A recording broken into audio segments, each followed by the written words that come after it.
So while we're waiting for this, happy Thursday, everybody, and congratulations. You're starting your PhD at a very good time. There's never been a better time to start a PhD at Swansea University than this year. So the Swansea University has decided strategically to upgrade their PhD environment, or the environment for PhD students, so that the training, the level of training that you get is increased. The amount of activities that you can be involved in is also increased. The community aspect of postgraduate research here is also increased. So we just had our very first College of Science postgraduate research student lunch as a college. Did anybody enjoy the lunch? It's free lunch. So that was the first time that's ever happened in the history of the university. So it's a really great time to be studying at a PhD. I have a little old-fashioned attendance sheet here. So that's good news, very good news. Does anybody have any questions before we start? Will there be more free lunches? There will be more free lunches, yes. Community events, I'm sorry. There will be more community events, yes, there will be. Probably we're going to switch the day to avoid the clashes. Maybe. Do you already have a bit of an idea of what it'll change to? Probably Tuesdays. Why? Does anybody see other clashes? So Thursdays there's a clash with bioscience. Does anybody notice any clashes on Tuesdays? No? That's good. That's good. I'm going to consult the departments about the next day, but Tuesday is currently the sort of the choice or the candidate, let's say. So the College of Science Doctoral Training Center is relatively new. We just started last year, right? So this is a new initiative, right, for all you people. So the idea is to foster adventurous, ambitious researchers who'd like to work with impact and purpose, and to develop a community of postgraduate research students.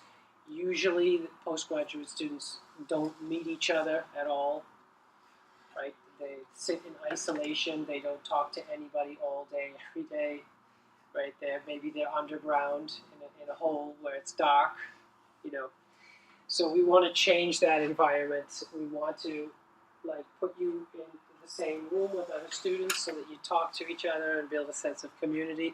We want you to go from being underground to above ground in the sunlight, like in natural light and with fresh air and everything.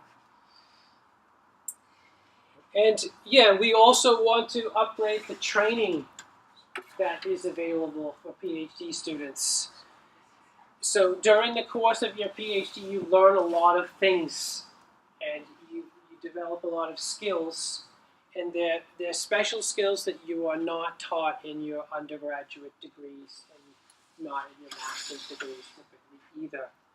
But there are important new skills that you learn, and we want to offer an enhanced training environment. So you'll find out that writing a PhD is not easy. Right? If it was easy, then probably more people would do it. But that doesn't mean it's not good, right? Like the easiest thing to do is just to sit home and watch TV, right? But that's not good, right? So doing difficult things is often a very good thing. Like, I don't know if you guys have ever thought about this, but have you, I have, like, have you ever thought about, like, what is it that makes a person interesting or not interesting? Like, you go around and you judge people and you think, okay, that person's very interesting, that person's not very interesting, right? It's even involuntary, the kind of judgment. Has anybody ever thought about, like, what makes a person interesting or not interesting? And like a rare collection of attributes or experiences that you've never come across before. Yeah, something unusual. Something this person has gone through something unusual. That makes the person interesting. And I would say even a little bit more specifically, the more of a challenge or challenges the person has faced, the more interesting they are. Isn't it true when you think about it? The greater the challenge that this person or a person has faced, the more interesting that person is. That's like, in my mind, that's the definition of an interesting person. Like somebody that has faced and conquered great challenges. Am I right? Yes, I know. So your PhD is a challenge, and it's going to make you a better person. It's going to make you a more interesting person, and that's by definition, right? And so it's a great thing. It's a great thing, right? So you probably, unless you've been doing research already, you might not have got all the skills. This might be the first time that you're working on a project that's long term. Like some of the projects you work on span maybe multiple years, right? Maybe you have a project that you begin this year, but it doesn't completely finish until like 3 years from now. That's a longer project, but you might not be used to working on longer projects, right? And working on longer projects requires special skills, right? It's not the same. That's one of the defining characteristics is, an undergraduate first year project is short, right? Think of your first coursework. It's very short and sweet, right? It's like hello world in your discipline. And then the longer you go, the higher you go up the education ladder, the longer the projects get. So it takes a new set of skills when you're working on longer projects. Some of the things we talk about here, for example, how you may have already got a glimpse of this, but one of the challenges is you have vast amounts of previously published literature related to your topic. Right? Thousands of research papers. How do you navigate through that jungle of information? Right? How do you navigate through thousands of research papers? Has anybody already started thinking about that? I bet you have. So, yes, so that's one of the things we talk about. It's very exciting, by the way. What's a good starting point when it comes time to writing a research paper, right? How do you start writing? So that's a big challenge, isn't it? How do you write a research paper? We talk about that in this seminar series. What are some good ways to carry out some data analysis? I happen to specialize in visual data analysis, so the stuff we're going to be talking about is visual, right, as opposed to statistics. But you'll see statistics covered in other training venues. Right, so this seminar gives you or presents some of the skills that you acquire and that you need to successfully complete a PhD, right? So conducting effective meetings, right, which we're going to talk about today. Reading and navigating like massive stacks of research papers. I guess you don't print them out anymore. I used to print them out actually. Virtual stacks of hundreds of thousands of research papers. conducting literature reviews, or also known as literature surveys. We talk about that, approaches and strategies. We talk about writing research papers, right? The key components of good research papers, like what each section contains and how you start writing those sections. And then we talk a little bit about data analysis and visualization as part of the class. And we even have a lecture on sort of visual media, like using things like YouTube to promote your research. So it's really exciting. Does it sound exciting? It sounds like almost too good to be true, doesn't it? Can I get the attendance? It's Al, right? Al? Your name? No. What is it? What is your name again? Oh, I got you wrong. Okay. Okay, that's a complicated one. Okay. Do you have a nickname? John. What? John. John. John. J-A-D. John. Jad. Yep. Jad. Okay. Good. Good. I'm very bad with names, so if I forget, please don't be offended. Sorry. Yeah. So this is a fun seminar, and it's supposed to help you, by the way. So we have a web page which hopefully everybody has had a chance to look at, right? And I'm going to hopefully show you how to get to that web page if the software works.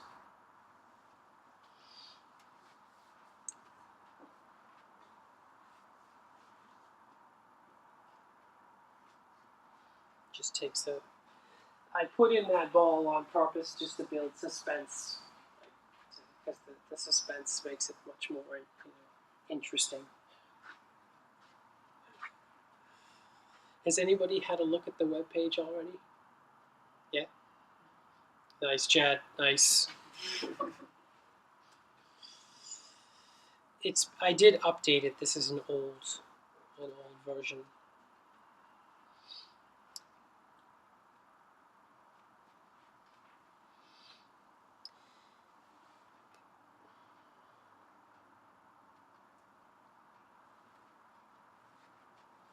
Anyone else have a slow Mac? Am I the only one with a slow Macintosh?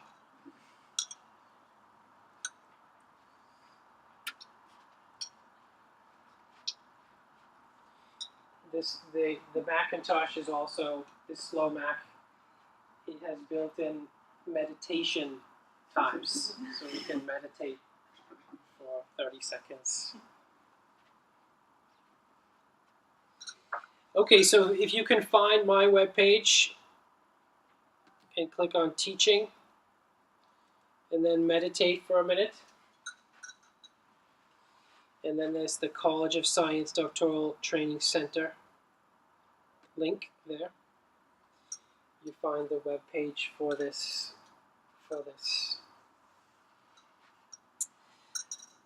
seminar, which now is preceded by a lunch.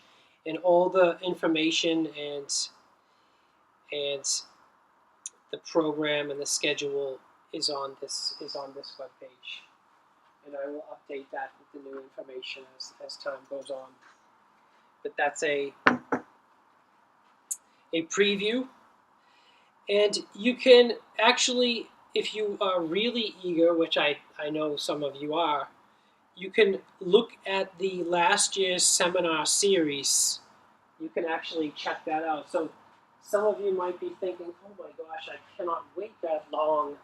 I can't wait 2 months to find out about literature surveys. I need to know now, like how to start my literature survey now. Well, you can watch last year's lectures already. They're already on YouTube. Yep. So that's a high level of service.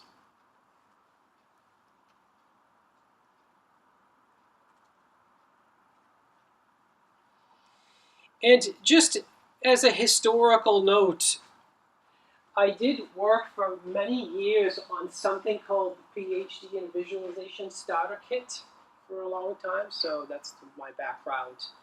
And I did teach that, I've taught that in different places, not just Swansea University, and it still has a web page. But a lot of that, this is sort of like version 2.0 of the PhD in Visualization Starter Kit.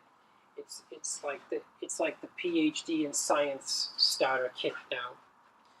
Just in case. And these are some of the students that I supervised and that are all now finished, and they're all multi-millionaires. Some of them are billionaires. No, they're all much better people for having gone through that experience. Anybody know any of these people? Matt Edmonds is still around. He's in the College of Engineering right now, working there. Ed Grundy, I think, is still around in bioscience. I think he's still around.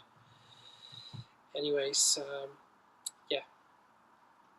Oh, and Zhenmin Pang is in the School of Medicine, actually. So some of them are still here working. And these are some of the current PhD students that I'm supervising. Okay, so let's talk about the PhD in Science Starter Kit. So we'll add value to your lives today. Does anybody have any questions before we start? It's very exciting, isn't it? With all the new faces, it's an exciting time of year. Isn't it? Like everything is new, exciting, new people, new teachers, new material. So let me ask you a few questions then. How many people here have been to a meeting? Anybody been here to a meeting? Yeah, everybody's been to a meeting before? Good.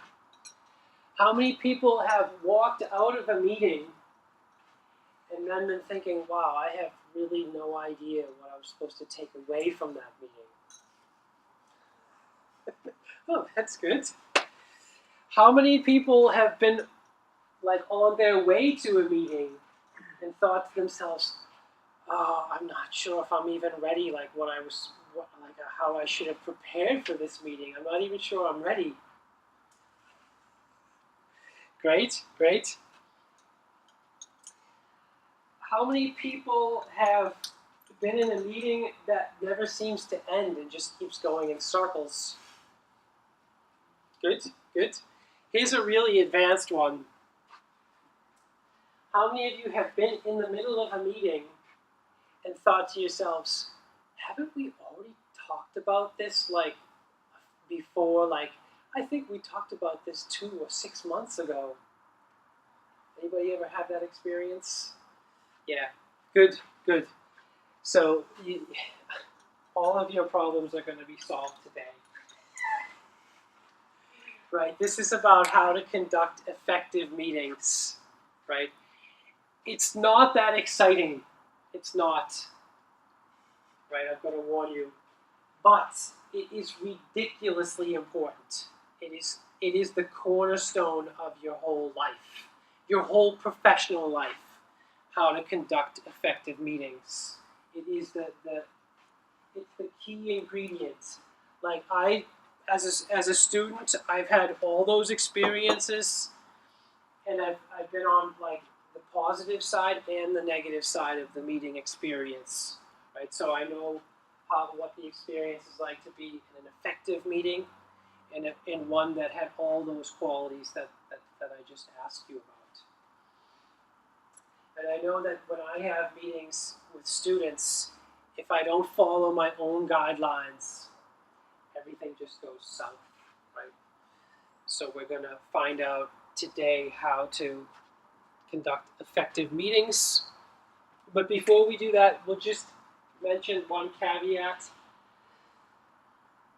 This is no substitute for an advisor, right, or experience, right? We're not trying to come in here and substitute, you need an advisor, right? You can't survive if you don't listen to your supervisor. Some of the things here are a little bit subjective, right? This is not a hard science, like a binary right and wrong science. And it's also meant to be a starting point as opposed to like the end.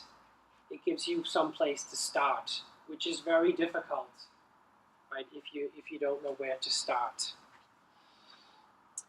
The guidelines, basically you take the starting point and then you adapt it to your own environment. You specialize it to your own environment and you develop it to your own environment. So it's like if you're running a 100-meter race, I'm giving you the first 10 meters, right? And then it's up to you and your supervisor to run the rest of the 90.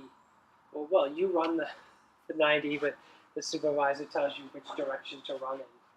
Right? So that's the idea. And the other interesting thing is I haven't seen any training quite like this anywhere. I haven't seen the whole world's training, but I haven't seen anything quite like this anywhere else. A lot of the seminar series for PhD students, most of them that I have seen consist of a set of invited, distinguished researchers, like high-profile professors that come tell you about their success stories and then leave, which is great. It's great to hear about other people's success stories, but it's not, you don't get much takeaway from that. Like it doesn't really further your studies and your career, and it doesn't really necessarily speak to your individual needs, right? So let's talk about how to have the most amazing meetings of your life that are just like a dream come true. I even have a handout that you can post on your wall.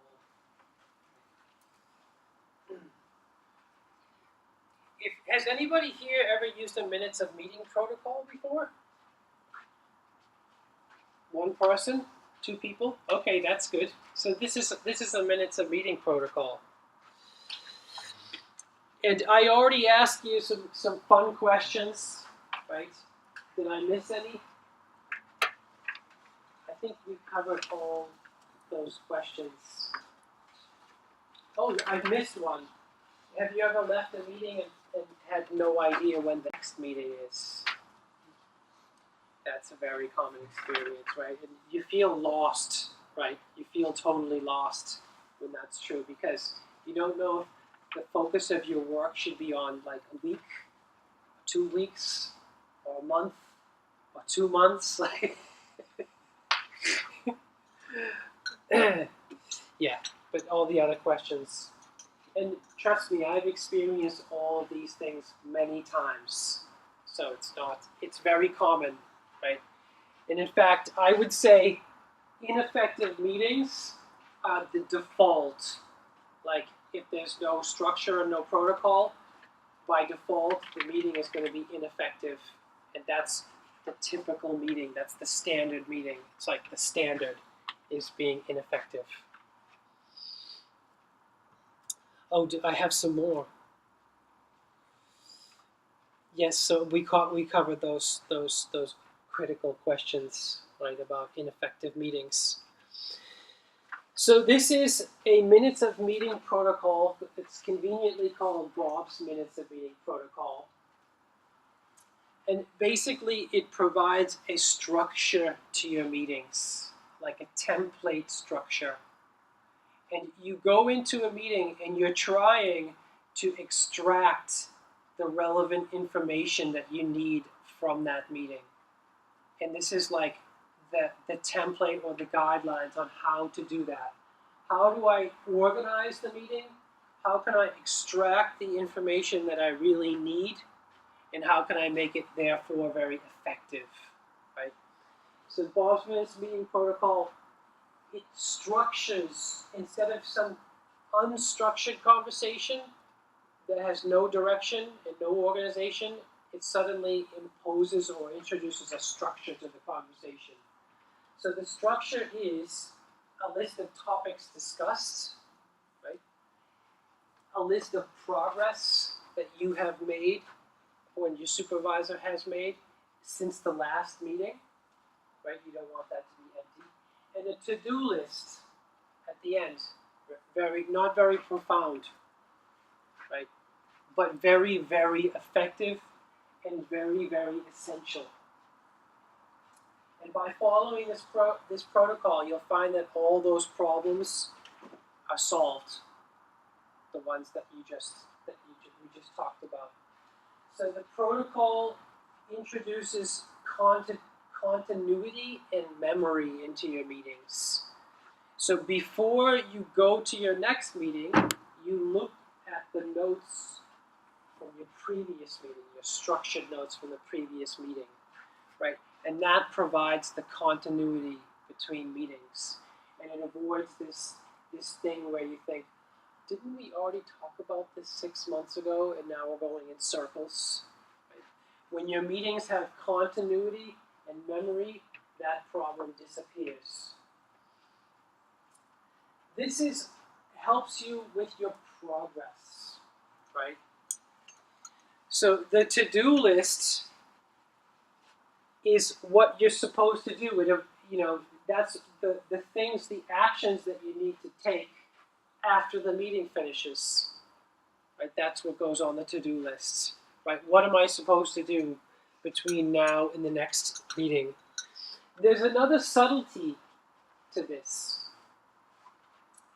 and that's large tasks are broken down into small tasks. It's a subtlety, but it's ridiculously important. Right, you have this thesis, it takes 3 or 4 years, it's a huge task. It's overwhelming. You don't know how to do it. Right? The key to reaching any goal or producing any product or studying any behavior or any large task, to completing any large task, is to break it down into small, manageable subtasks or units, subunits of tasks. That's how you solve any large problem, right? And a to-do list implicitly forces you or encourages you to do that. What do I need to do between now and my next meeting? That's what goes on the to-do list.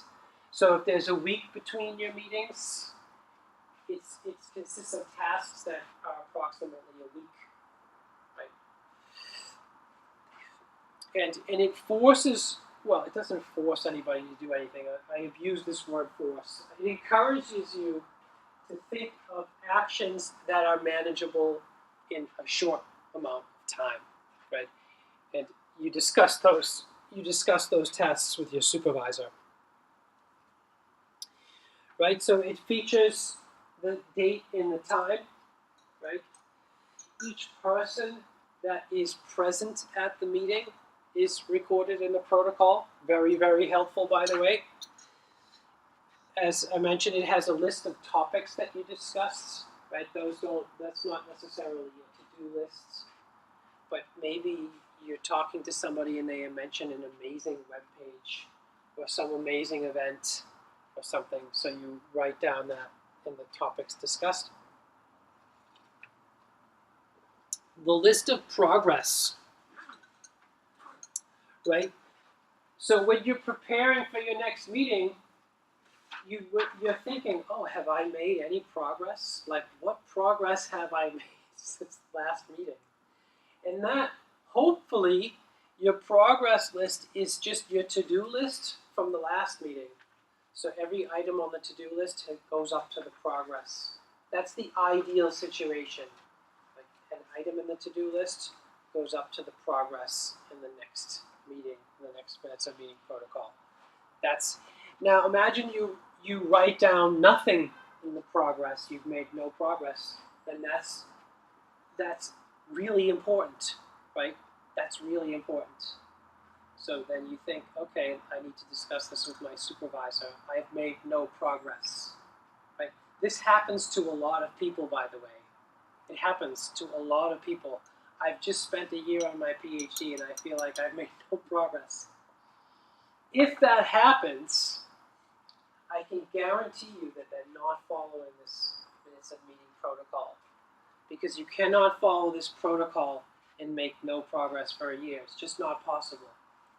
Just because it's just not possible. Something would have to change, right? There's the to-do list, right? So you're trying to think of, okay, what exactly are the actions that I need to take, right? And you write them down in your to-do list, right? It's like a shopping list. You know, it might even be shopping, like it has like buy this. Sometimes it does have shopping. You do have to shop sometimes. And it has the date and the time of the next meeting, right? It's got it on there so you know when your next meeting is. Here's a question I didn't ask. And how many have you been in a situation where you're sending email back and forth to somebody trying to figure out when the next meeting is? Is it the most fun exercise in the world? It's so much fun to send, like, let's see if we can send 100 emails back and forth to figure out when the next meeting time is. I love it. Especially when it involves like 3 people or 4 people or more. Right? It avoids that horrible situation when you don't know. So you discuss it at the meeting. You don't leave until you've had a discussion. Oh, when is our next meeting? Right? And that avoids this sending a million emails, hopefully back and forth, trying to negotiate a meeting time. Right? And then when you've taken your notes, at least when I'm supervising students, we type them up and we actually keep them online. So they're in an online folder. And then we bring them up at the beginning of every meeting, right? The previous minutes of meeting, right? And for me, I cannot manage a project without this protocol. I cannot do it. So there's just an example of what a possible minutes of meeting looks like, right? It's not meant to be too complicated. It's simple, right? This is the way it should, like, it should be simple. Shouldn't be, shouldn't be complicated, right? This is one meeting between me and 2 master's students, right? So, and it has like, in the to-do list, it has a name. Sometimes it says both, and then Dylan, right? And it has progress that they made since the last meeting, right? We talked about random stuff. Like, I think I went on a trip to Portugal, so we talked about that, right? We talked about the visible lunch meeting. We talked about false fire alarms. On the 4th floor of Faraday Tower, that's where all the PhD students in computer science sit generally.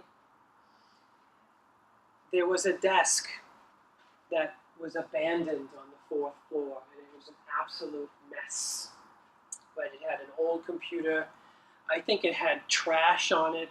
It was full of papers. It was just like a landfill sitting inside the 4th floor.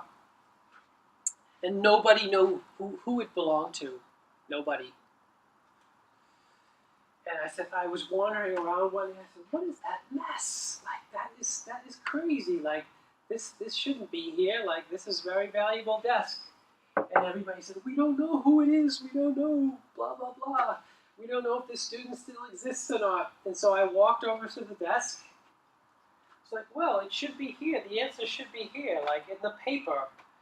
And I started looking through the paper, and I picked up a minutes of meeting protocol. And I knew, okay, problem solved. Like, they had the date on it, which was like 30 years before. No, I'm exaggerating. Had the date, whose desk it was, like who was at the meeting. Problem solved immediately. So it has some magic qualities to it. Unexpected benefits that you didn't even know existed. And this is just one example like of a folder online that's got all the minutes of meeting in it, so we can look through and see what happened at each meeting. Right? Very, very good if you need to report your progress to somebody other than your supervisor. Some people need to do that. Does anybody actually have to do that here? Where you have to report your progress to somebody that's not just your supervisor? Yep. Outside third parties. This, like if you're working with a company, for example, and they want to know what have you been doing? If anybody asks you, what have you been doing? Problem solved. Right? You have a complete history of what you've been doing. I had one student that I supervised his master's thesis and his PhD thesis, Matt Edmonds, the beautiful Matt Edmonds. And so he kept the minutes all in one folder for both degrees. And it was beautiful. It was absolutely beautiful. It was amazing. Amazing. And we're still friends. Okay, so I know what you're thinking because I'm psychic. I'm partially psychic. Some of you have been thinking in the back of your mind, my supervisor doesn't follow this protocol. Like, this isn't going to work. Like, because we don't use this protocol. Like, it's just not going to work. Right? Like, am I right? Some of you are thinking this. Yeah, a lot of people don't use this. It's true, and in fact, most people don't use anything like this, right? So it's going to be up to you to extract that information from your supervisor at your meetings. You could show them the protocol and say, can we follow this protocol and see how they react? So some of them are going to be very happy, like, wow, where did you get this? This is cool. Some of them are going to be unhappy, like, oh no, we don't want structure. You're going to get a very positive reaction, generally speaking. I've gotten many positive reactions to this from other staff members. Right? The staff members want this too, actually. They do. But imagine you have a supervisor that doesn't follow any protocol. There's no reason why you cannot just ask these same questions in a meeting. For example, okay, I'm trying to write my to-do lists. Can you help me? Like, on my to-do list, I have, like, read this paper, get this experiment done, or start doing this, or buy these groceries. Does that sound right to you? You'd ask your supervisor, does that sound right to you? Like, for a to-do list, and say, oh yeah, that's great. And then add one or two more things, right? And then you would write down your progress, and you would start the meeting by saying, like, look, this is what I've done since our last meeting. Who doesn't like to hear that? Like, what supervisor would not love to hear that? Right? Because that's what the first thing a supervisor asks for. Like, okay, what did you do since last time? Right? That's how the meetings might start off.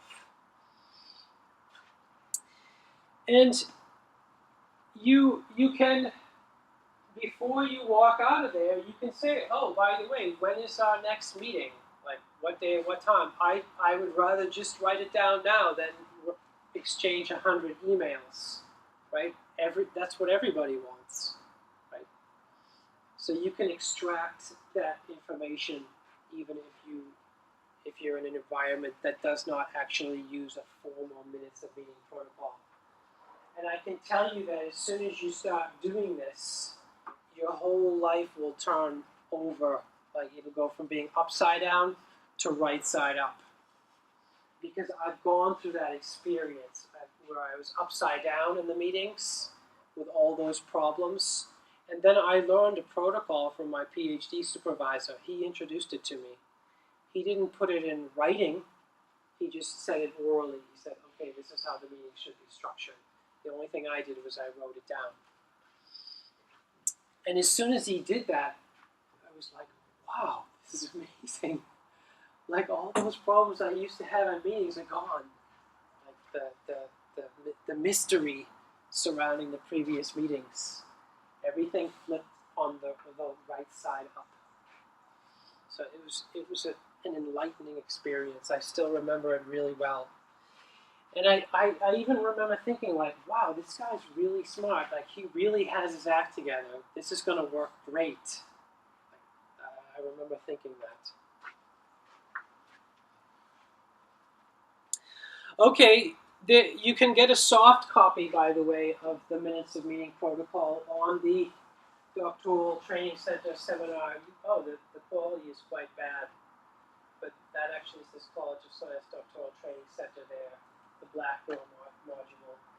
You can also just Google Bob's Minutes of Meeting Protocol. There's a copy on my webpage as well. And you can always find it. It's been there since 2006. So, any questions? Is everybody excited as I am about the protocol? It's exciting, isn't it? It's not that exciting, actually. But once you start using it, if you haven't used anything before, if you had no structure and no plan, and it was just a free, open discussion, and you didn't know what to do, and all of a sudden you introduce this structure, it's going to be, your whole life is going to change. It's going to be a radical change. And you're going to be productive. Suddenly, things are going to happen. Good. Okay, we're done. Until the next time. Thanks, everybody.